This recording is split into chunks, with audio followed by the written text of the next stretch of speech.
What's going on, everybody? It's your boy, we're back again. I'm still in business. I'm actually still here. They haven't shut us down yet. So it's your boy Antonio. How's everyone doing out there? If you don't mind supporting the channel, like and subscribe, or as I say, dislike or subscribe, and pay us a comment.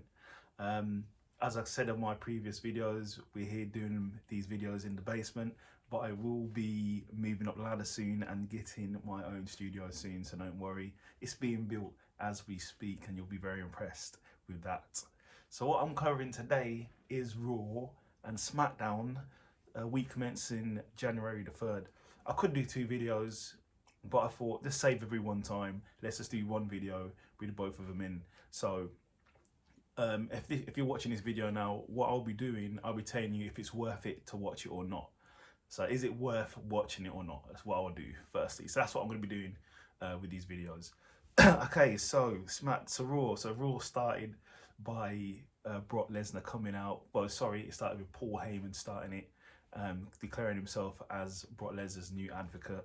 So Brock Lesnar came down, pyro, blasting out the place, wearing his shirt, his cut-off shirt, flannel, I think you call it in America, holding the WWE Championship that he won at day one. He's just basically there, tooting his own horn, taking a piss out of Roman Reigns, saying, acknowledge me, on that and that type of thing. It's funny how now sort of Paul Heyman's gone from the special counsel, he's now back to being an advocate, which is quite funny.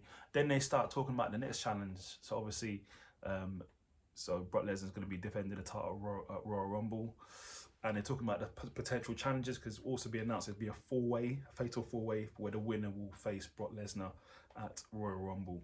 And they're going through the different challenges, saying Kevin Owens and Seth will just be working together. They're like a tag team. Big E, they have a lot of respect for Big E, saying he's the right champion, etc, etc. But Brock Lesnar will beat him. And then they got into MVP and Lashley, saying how Lashley's been a dominant force. He's a worthy opponent. They did say he's like a rip-off of Brock Lesnar, which I think there was a stage when Brock Lesnar left, if you don't remember, back in I think 2004. They brought in Bobby Lashley, and even the name Brock Lesnar, Bobby Lashley, he had the same entrance as well. At a point where he used to jump onto the apron, force the four corners explode. So they do have a slight reason to say that. But I think now Bobby Lashley's a totally different thing. He's nothing like Brock Lesnar. But I think initially he was supposed to be the Brock Lesnar, because he came in straight after Brock Lesnar left, and I think that was like a gripe to get back up Brock Lesnar. But now Bobby Lashley has created his own type of thing. So that will be a good match. I'm looking forward to seeing that one. I do think they've sold it a bit short, having this Bobby Lashley versus Brock Lesnar at Royal Rumble. That's a WrestleMania match with a massive build.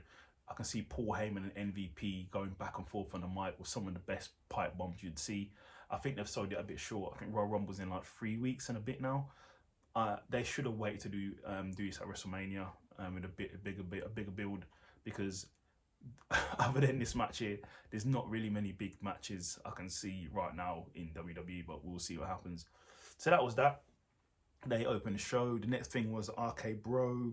They went against the Alpha Academy. It was a good back and forth match, but RK Bro obviously won. So it was a good match. RK Bro won. They always have good matches. I know there's a few going on at the moment with them not going back and forth. So we'll see. I don't know where that combinates. I don't know what happens there. So sorry, my bad. The Alpha Academy won, not RK Bro won. My bad, mistake there. I don't know where they're going with this feud. I'm not sure where they're going with it, but we'll see what happens really. If they're trying to build the Alpha Academy guys up, we'll see what happens. Next match was mixed tag, Dana Brooke and Reggie versus Takazawa and Tamina. It's what you expect really. It's a mixed tag 24/7 championship division match. just your average match. I think Reggie won. Yeah, the Reggie's team won. They won the match. On to the next match. So then Becky Lynch came out, obviously saying how she's the best, big time Bex. So you can't actually use the man now because that trademark's been stopped because the man is actually Ric Flair's trademark, so she can't use that anymore. But she's coming out big time Bex, blah blah blah, how she's the best. Then Liv Morgan comes out, and then they start fighting, and yeah, that all breaks down basically. And Bianca Belair comes in as well. She interjects herself into it, so you're probably going to see a three-way potentially at Royal Rumble. So we'll see. So they potentially won't be in the women's Royal Rumble match. You'll probably just see a three-way match, and that'll be interesting. Then you've got a women's tag team match. It was Nikki ASH and Rhea Ripley versus the women's tag team champions. Yeah, it was a decent match. It was a good back and forth match. The women's tag team retained. Then there was a skit where you saw Johnny Knoxville announce himself to be in the Royal Rumble. I know he's going around saying he can eliminate anybody, blah, blah, blah. He's probably going to last 5 seconds. He probably might even make the record. I think the record's 3 or 4. I can't remember. I think it's held by Santino Marella, potentially. But he'll probably make the record. Then you've got the Street Profits versus Apollo and Commander Aziz. Yeah, good match. Street Profits always have a good match. Apollo has lost a bit of steam, I feel, since he's come onto Raw. He was doing a lot of good work on SmackDown, but I think he's lost a bit of steam where he is now. But we'll see what happens. Hopefully they do something with him. And Street Profits won. Street Profits are good. They're a good team. They're a good team. They're a good team. See what's out. They have lost a bit of steam as well, it seems like. So hopefully they get another injection of some sort. Get back on the map. Then we had Damian Priest versus Ziggy. Ziggler's been there for so long. I feel he should start to get some kind of respect sooner or later. But it was a decent match. You had Bobby Roode, interfering in the match as well, here and there. And he got hit with a chair by Priest. Obviously, Priest goes into this psycho mode. Ziggler did hit him with some the Fameasser, I think you still call it, and the zigzag, and he kicked out of both, which shows that he's a strong person on there. And he got the pin victory. I didn't think he would lose anyway. I didn't think he would lose that. Then you had Miz and Edge going back and forth with Maurice. Her name is Maurice, isn't it? Yeah, Maurice arguing, and then Beth Phoenix comes out with Edge. Back and forth. So probably what's going to happen there, I reckon it's probably going to be, I haven't seen the match. It might be a rematch at Royal Rumble with The Miz and Edge in some type of stipulation match, or it might be the two women fighting at Royal Rumble, and then potentially at WrestleMania it's going to be a mixed tag team match like they did with Cena and Miz and his wife as well, and Cena and Nikki Bella. So that's probably what's going to happen. Then it was a interview with Big E. Big E did actually look generally upset. He did look quite upset. He did look upset in that, and there's a bit more passion in there as well, which I thought was good.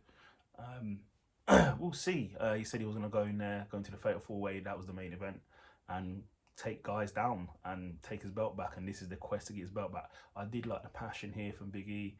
I think that's what he needs. He needs a bit more passion in his promos and that. But yeah, it's good. So I like the energy. I like this energy from Big E, I will say. Then we had AJ Styles, the phenomenal AJ Styles. He has been playing sort of tag team mid at the moment, mid-carder, even though he's a two-time former world WWE champion. But he won a match with Omos.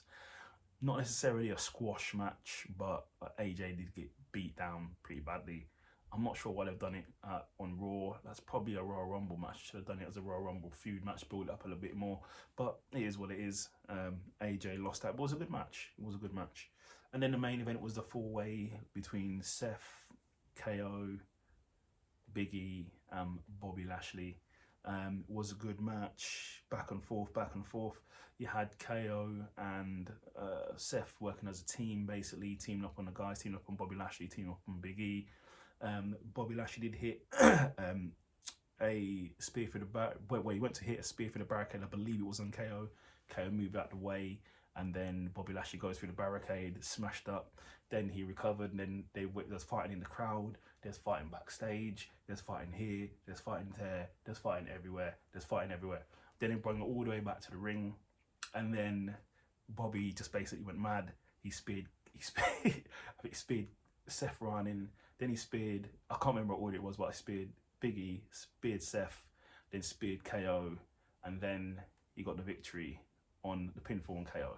So basically that leads us up to Bobby Lashley versus Brock Lesnar at Royal Rumble, which is obviously, that was set up because if you look at the day one match, Bobby Lashley had nothing but offense on Brock Lesnar, nearly had him finished with the Hurt Lock.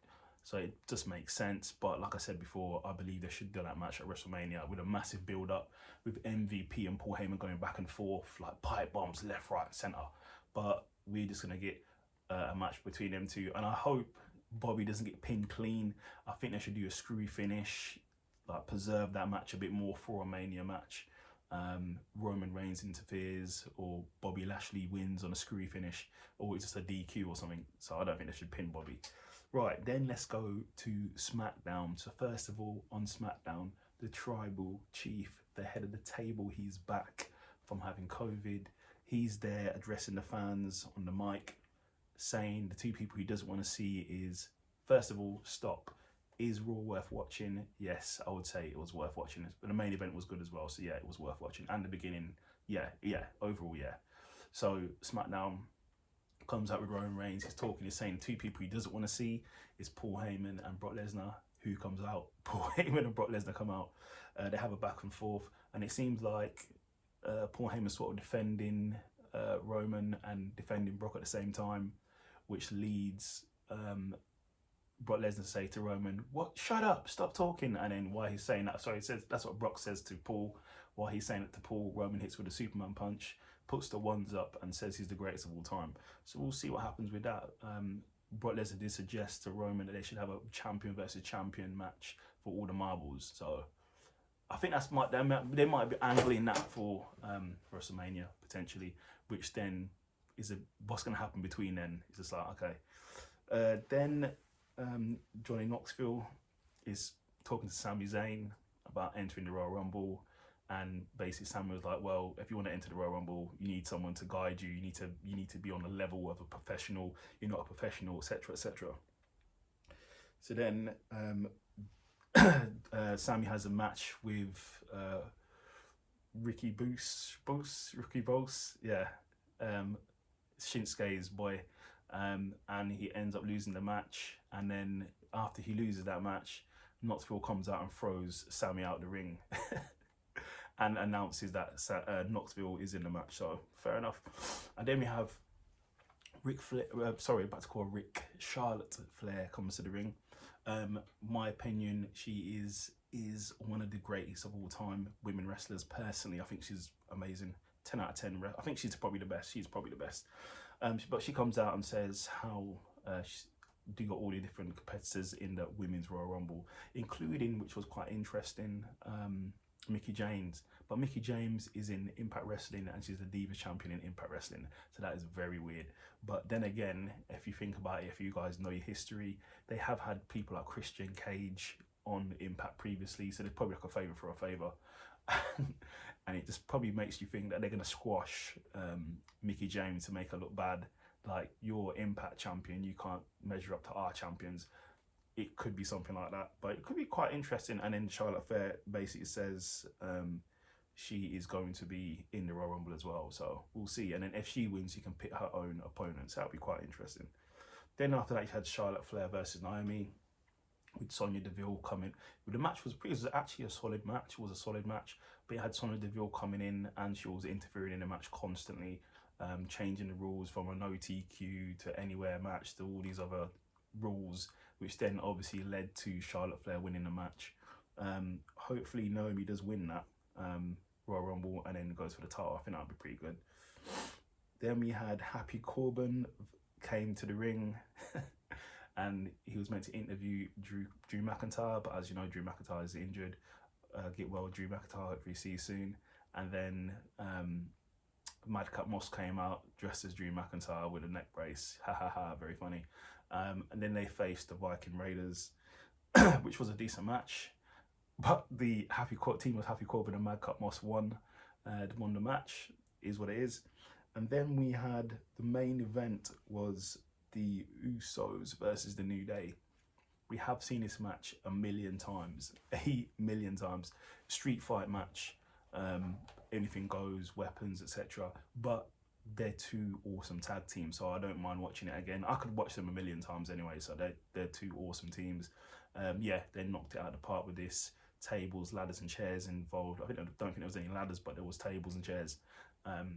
Awesome match, back and forth. And then it seemed like the Usos have adopted the 3D, but I think one of the announcers called it the 1D. So they won on that. So it was a solid match, but the Usos won the match, so it was definitely a solid match. And at the end of it, in one of the skits, the SmackDown GM said to Reigns, we have to find you a opponent for Royal Rumble because you don't have one. And then right at the end of the whole show, Roman Reigns is sitting there. He watches the match. He sees his cousins win. And who turns up? Seth Rollins turns up. So that is a damn good match. I thought Seth might be in the Royal Rumble, potentially could win, but he wasn't in the Rumble. Obviously, he's not. Now he's facing Roman Reigns.